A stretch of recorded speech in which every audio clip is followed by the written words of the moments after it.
नमस्कार दोस्तों, जितने भी विद्यार्थी 2026 में मैट्रिक के एग्जाम देने वाले हैं, आज हम इस वीडियो में प्रकाश के अपवर्तन का पूरा कंप्लीट ऑब्जेक्टिव क्वेश्चन बताने वाले हैं। आप लोग को ये जितने भी क्वेश्चन देखने को मिल रहे होंगे ना, सब का सब क्वेश्चन आपके एग्जाम में बार बार यही सब रिपीट करके पूछा जाता है। आप लोग खुली अपनी आंखों से ही देख रहे हो, ठीक है। कोई भी भ्रम नहीं है, मतलब कि यही सब क्वेश्चन बार बार आप लोगों से एग्जाम में पूछा जाता है। तो आज मैं आपको जो क्वेश्चन बताऊंगा, अगर आप इसे एक बार अच्छे से याद कर लेते हो तो आपको बाहर से और भी कोई ऑब्जेक्टिव याद करने की ज़रूरत नहीं पड़ेगा, पूरा कंप्लीट हो जाएगा इस वीडियो में, ठीक है। चलिए हम लोग शुरू करते हैं। अच्छे तरीके से आप लोग याद करिएगा। प्रकाश के अपवर्तन का हम लोग टोटल कंप्लीट ऑब्जेक्टिव क्वेश्चन देखने वाले हैं। पहला नंबर क्वेश्चन है, किसी बिंब का वास्तविक प्रतिबिंब समान आकार का प्राप्त करने हेतु बिंब को उत्तल लेंस के सामने कहाँ रखा जाता है? तो वक्रता केंद्र पर। ऑप्शन नंबर आपका पहला का बी नंबर सही जवाब मिल जाएगा। दूसरा नंबर क्वेश्चन है, एक उत्तल लेंस होता है, तो उत्तल लेंस जो होता है वो किनारों की अपेक्षा बीच में मोटा होता है। सी नंबर सही जवाब मिल जाएगा। उत्तल लेंस ऐसा ही होता है, किनारों की अपेक्षा बीच में मोटा होता है। तो दूसरा नंबर क्वेश्चन का आपका आंसर मिल जाएगा सी नंबर। तीसरा नंबर दोस्तों क्वेश्चन देखिएगा। तीसरा नंबर क्वेश्चन है, किस लेंस के द्वारा सिर्फ काल्पनिक प्रतिबिंब बनता है? दोस्तों अवतल लेंस के द्वारा सिर्फ काल्पनिक प्रतिबिंब बनता है। तीसरा नंबर क्वेश्चन का ऑप्शन नंबर आपका बी नंबर सही जवाब मिल जाएगा। चौथा नंबर क्वेश्चन है, एक एंगस्ट्रम का मान होता है। एक एंगस्ट्रम का मान कितना होता है? तो 10 के पावर -10 मीटर होता है। ऑप्शन नंबर ए सही जवाब मिल जाएगा क्वेश्चन नंबर 4 का। क्वेश्चन नंबर 5 है, निर्वात में प्रकाश की चाल क्या होती है? निर्वात में प्रकाश की चाल 3 × 10 के पावर 8 मीटर पर सेकेंड होती है। 5 नंबर क्वेश्चन का ऑप्शन नंबर ए सही जवाब मिल जाएगा। 6 नंबर आपका क्वेश्चन है दोस्तों, एक उत्तल लेंस की फोकस दूरी 20 सेंटीमीटर है, यानी कि एफ का मान 20 सेंटीमीटर है, तो इसकी क्षमता क्या होगा? तो दोस्तों क्षमता P बराबर 1/f फार्मूला होता है। तो 1/f का मान 20 है तो 20 रख देंगे। तो दोस्तों 20 जो है ना वो सेंटीमीटर में है, लेकिन जो P होता है ना वो मीटर में होता है। तो मीटर में चेंज करने के लिए यहाँ पर हम लोग 100 से गुणा करेंगे। तो 20 × 25 100 5 बार में कट जाएगा, तो प्लस में 5 डायप्टर मिल जाएगा। सी नंबर वाला बिल्कुल सही जवाब, ठीक है। अगला आपका क्वेश्चन है 7 नंबर, कौन सा लेंस अपसारी लेंस भी कहलाता है? तो हम लोग अवतल लेंस को अपसारी लेंस कहते हैं। ऑप्शन नंबर ए सही जवाब मिल जाएगा। 8 नंबर क्वेश्चन है, निम्न में से किस माध्यम में प्रकाश की चाल सबसे अधिकतम होती है? तो हवा में प्रकाश की चाल सबसे ज़्यादा होती है। ऑप्शन नंबर 8 का ए नंबर सही जवाब मिल जाएगा। 9 नंबर क्वेश्चन है, निम्नलिखित में से किसका पूर्णांक सबसे अधिक होता है? तो हीरा का पूर्णांक सबसे अधिक होता है। डी नंबर वाला सही जवाब मिल जाएगा। 2.42 यही होता है हीरा का पूर्णांक, जो सबसे ज़्यादा है इनमें से, ठीक है। अच्छे से याद कर लेना दोस्तों। अगर आप लोग 2026 में अच्छे नंबर लाना चाहते हो, 450 नंबर, और हमारे फ्री वाला व्हाट्सएप ग्रुप में जुड़ना चाहते हो, तो हमारा ये मोबाइल नंबर ले लीजिए बाबू, ये हमारा मोबाइल नंबर है, ठीक है। आपको अगर हमारे फ्री वाला व्हाट्सएप ग्रुप में जुड़ना है तो इस नंबर पर मैसेज करना कि सर हमको आपके व्हाट्सएप ग्रुप में जुड़ना है। तो हम आपको इधर से एगो लिंक भेजेंगे, उस लिंक में हमारा व्हाट्सएप ग्रुप का भी लिंक रहेगा और हमारा स्टडी प्लस ऐप है उसका भी लिंक रहेगा। आप स्टडी प्लस ऐप को भी डाउनलोड कर लीजिएगा और स्टडी प्लस ऐप में आपको पूरा PDF नोट्स मिल जाएगा। देखिए आपको कितने बजे से क्लास करना है, कब बजे क्लास होता है, सब कुछ आपको व्हाट्सएप ग्रुप में भेजा जाता है। तो फ्री वाला व्हाट्सएप ग्रुप है, जब इस नंबर पर आप मैसेज करिएगा ना तो हम आपको व्हाट्सएप ग्रुप का भी लिंक भेज देंगे और साथ में स्टडी प्लस ऐप का भी लिंक भेज देंगे। तो आपको क्या करना है, PDF नोट्स के लिए स्टडी प्लस ऐप को डाउनलोड कर लीजिएगा और डेली क्लास करने के लिए ऐप को व्हाट्सएप ग्रुप को ज्वाइन कर लीजिएगा। बस मैसेज कर दो, कुछ भी लिखकर मैसेज कर दो, हाय हेलो कुछ भी लिखकर मैसेज कर दो, हम आपको लिंक भेज देते हैं, ठीक है। चलिए अगला क्वेश्चन आप देखिएगा 10 नंबर, निम्नलिखित में से कौन लेंस आवर्धन का मान होता है? लेंस का आवर्धन का मान क्या होता है? V/U होता है। ऑप्शन नंबर 10 का डी नंबर आपका बिल्कुल सही जवाब मिल जाएगा। 11 नंबर क्वेश्चन आपका, ये क्वेश्चन आपका, वायु में प्रकाश की चाल निर्वात की अपेक्षा होती है कम होती है? ऑप्शन नंबर आपका 11 का ए नंबर सही जवाब मिल जाएगा। 12 नंबर क्वेश्चन है, प्रकाश की चाल विभिन्न माध्यमों में होती है, भिन्न भिन्न होती है, अलग अलग होती है? 12 नंबर क्वेश्चन का ऑप्शन नंबर बी मिल जाएगा उत्तर। 13 नंबर क्वेश्चन है, तालाब का जल कम गहरा दिखाई देने का कारण क्या है? तालाब का जल कम गहरा दिखाई देने का कारण है प्रकाश का अपवर्तन। अपवर्तन का कारण तालाब का जल कम गहरा दिखाई देता है।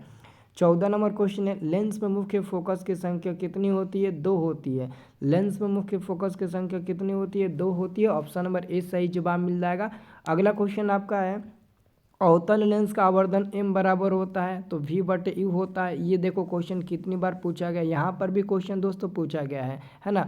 और अभी हम इधर भी आपको क्वेश्चन बताया तो इधर भी आपका यही आंसर हुआ, तो इधर भी क्वेश्चन पूछेगा। मतलब कि 20 में भी पूछा, 13 में भी, 21 के प्रथम पाली, द्वितीय पाली में भी, 23 में भी क्वेश्चन पूछा। मतलब कि दोस्तों इसको तैयारी करोगे ना, तैयारी करोगे तो बाहर से आपको दूसरा क्वेश्चन ना ज़्यादा याद करने की ज़रूरत नहीं पड़ेगा। ठीक है, ये देखिए 16 नंबर क्वेश्चन, निम्नलिखित में से किस लेंस को अभिसारी लेंस हम लोग उत्तल लेंस को कहते हैं? ऑप्शन नंबर ए सही जवाब मिल जाएगा। 17 नंबर क्वेश्चन है, निम्न में से कौन सा पदार्थ लेंस बनाने के लिए प्रयुक्त नहीं किया जा सकता है? तो मिट्टी का उपयोग ना लेंस बनाने वाले पदार्थ में नहीं किया जाता है। डी नंबर वाला सही जवाब मिल जाएगा। 18 नंबर क्वेश्चन आपका है, उत्तल लेंस द्वारा आवर्धित काल्पनिक प्रतिबिंब तब बनता है जब वस्तु रहती है, कहाँ पर रहती है? तो याद रखना है फोकस और लेंस के बीच में। ऑप्शन नंबर बी सही जवाब मिल जाएगा। अगला आपका क्वेश्चन है, निम्नलिखित में से किसी वस्तु का वास्तविक प्रतिबिंब कौन बना सकता है? तो किसी भी वस्तु का वास्तविक प्रतिबिंब कौन बना सकता है? तो उत्तल लेंस बना सकता है। ऑप्शन नंबर 20 सही जवाब मिल जाएगा। अगला क्वेश्चन आप देखिएगा, अगला क्वेश्चन आपका है 20 नंबर, किसी बिंदु वस्तु से निकलकर किरण किसी लेंस से अपवर्तित होकर जिस बिंदु पर मिलती है उसे कहते हैं? तो 20 नंबर क्वेश्चन का सही जवाब मिल जाएगा आपका। ऑप्शन नंबर सी फोकस कहते हैं। फोटोग्राफी कैमरा का अपदृश्यक होता है तो उत्तल लेंस का होता है। उत्तल लेंस पर टिक लगाइएगा, उत्तल दर्पण पर नहीं। ठीक है, अगला क्वेश्चन देखिएगा कि किसी गोलीय दर्पण तथा किसी पतले गोलीय लेंस दोनों की फोकस दूरियां -15 सेंटीमीटर है तो दर्पण तथा लेंस संभवतः होगा।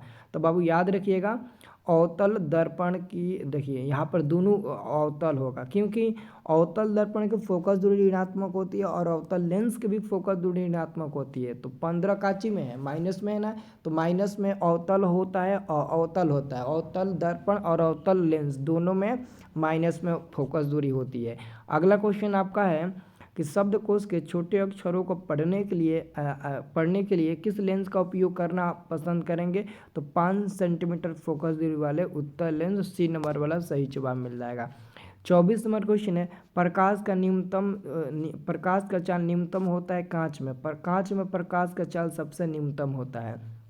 25 नंबर क्वेश्चन है, एक पारदर्शी गोलीय कवच की बाहरी त्रिज्या 20 सेंटीमीटर, भीतरी त्रिज्या 19.8 सेंटीमीटर है। त्रिज्या आपतित प्रकाश के लिए कैसा व्यवहार करेगा दोस्तों?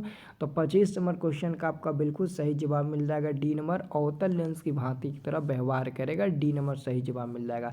अगला क्वेश्चन दोस्तों देखिएगा, निम्न में से लेंस की क्षमता कैसा है? मात्रा क्या होता है? डायोप्टर होता है। बहुत ज़्यादा बार पूछा गया प्रश्न। किसी लेंस द्वारा उत्पन्न आवर्धन कैसा है? मात्रक क्या होता है? मात्रक विहीन होता है। ये भी क्वेश्चन बहुत ज़्यादा बार पूछा गया, मतलब बार बार पूछा गया है। किसी माध्यम के अपवर्तनांक म्यू का मान होता है तो साइन आई बटे साइन आर होता है। बी नंबर वाला सही जवाब मिल जाएगा। ये भी क्वेश्चन आपको बोर्ड एग्जाम में बहुत ज़्यादा बार पूछा गया है। अगला क्वेश्चन आप देखिएगा, प्रकाश के अपवर्तन के कितने नियम होते हैं? 2 नियम होते हैं। ये भी क्वेश्चन खूब पूछा गया है।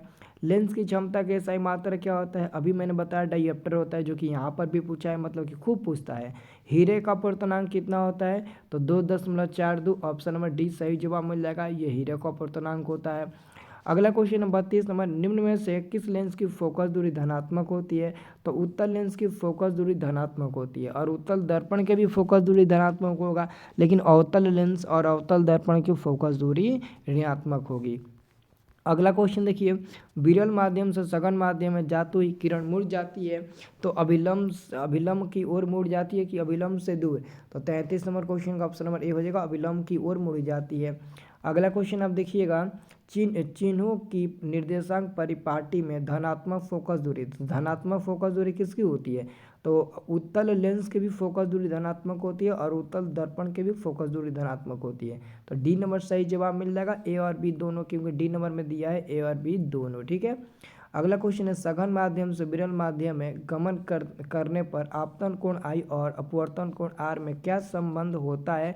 तो आर का मान जो होता है वो बड़ा होता है आई से, है ना। अब अगला क्वेश्चन देखिएगा, निर्देशांक चिन्ह परिपाटी में सभी दूरियां मापी जाती है, तो ध्रुव से सभी दूरियां मापी जाती है। 36 का ऑप्शन नंबर 20 सही जवाब मिल जाएगा। 37 नंबर आपका क्वेश्चन है कि कांच की एक समांतर पट्टिका पर श्वेत किरण तिरछी आपतित होती है, निम्नलिखित में से कौन प्रथम अपवर्तन के साथ घटित होगा। तो 37 नंबर क्वेश्चन का ऑप्शन नंबर आपका ए नंबर हो जाएगा विचलन। 38 नंबर क्वेश्चन है, वायु का निरपेक्ष अपवर्तनांक वास्तव में होता है, तो वायु का निरपेक्ष अपवर्तनांक वास्तव में कितना होता है, तो 1 से अधिक होता है ना। ऑप्शन नंबर आपका बी नंबर सही जवाब मिल जाएगा। अगला क्वेश्चन आपका है 39 नंबर, प्रकाश की किरण को मुड़ने की क्षमता को क्या कहते हैं, तो लेंस की क्षमता कहते हैं। ऑप्शन नंबर 39 का ए नंबर सही जवाब मिल जाएगा। 40 नंबर का क्वेश्चन है, वायु में अभिसारी लेंस कहलाता है, तो अभिसारी लेंस हम लोग ना उत्तल लेंस को कहते हैं। ऑप्शन नंबर आपका 40 का सी नंबर जवाब मिल जाएगा। 41 नंबर क्वेश्चन है, निम्नलिखित में से किसका अपवर्तनांक सबसे कम होता है, तो सबसे कम अपवर्तनांक आपका पानी को होता है। केरोसिन का, बेंजीन का, तारपीन का ज़्यादा होता है, पानी का सबसे कम होता है। तो 41 का आंसर आपका हो जाएगा सी नंबर। दोस्तों प्रकाश के अपवर्तन और अपवर्तन दोनों का ऑब्जेक्टिव कंप्लीट हो गया, ठीक है। और जितना आपको बताया ना वही आपके सिलेबस में है, और उतने के ही अंदर से बार बार जो भी क्वेश्चन रिपीट करके पूछे जाएंगे आपके बोर्ड एग्जाम में वही आएंगे, इसके बाहर से नहीं आएंगे, ठीक है ना। तो मैं आपको अब ना चैप्टर 1 फिजिक्स खत्म हो गया, अब चैप्टर 1 बायोलॉजी खत्म करते हैं। तो वीडियो को लाइक कर चैनल को सब्सक्राइब कर लीजिए, और कमेंट बॉक्स में ज़रूर बताइएगा क्या आपको बायोलॉजी के प्रथम चैप्टर का ऑब्जेक्टिव के लिए इंतजार है, तो आप कमेंट करके हमें ज़रूर बताइएगा।